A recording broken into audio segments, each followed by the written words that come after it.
এখানে কাতলা মাছ আর পেঁয়াজটা ভেজে তুলে রেখেছি, ভালো করে নুন হলুদ দিয়ে ধুয়ে টুয়ে নুন হলুদ দিয়ে ভালো করে ভেজে তুলে রেখেছি কাতলা মাছটা আর পেঁয়াজটা। এবার আমি কড়াইতে গোটা জিরে দিয়েছি আর গোটা গরম মশলা, এলাচ, লবঙ্গ, দারচিনি।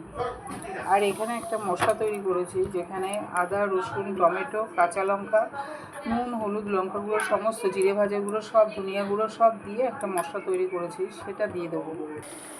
মশলাটা খুব ভালো করে কষানো হয়ে গেছে।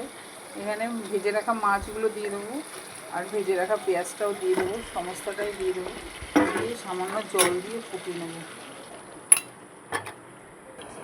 খুব ভালো করে মাছের ঝোলটা ফুটিয়ে নিলাম। মাছের ঝোলটা কমপ্লিট হয়ে গেছে। তো এইভাবে একবার ট্রাই করে দেখতে পারো। পেঁয়াজ ভেজে পরে নামানোর আগে দিলে কিন্তু অন্যরকম একটু টেস্টটা হয়।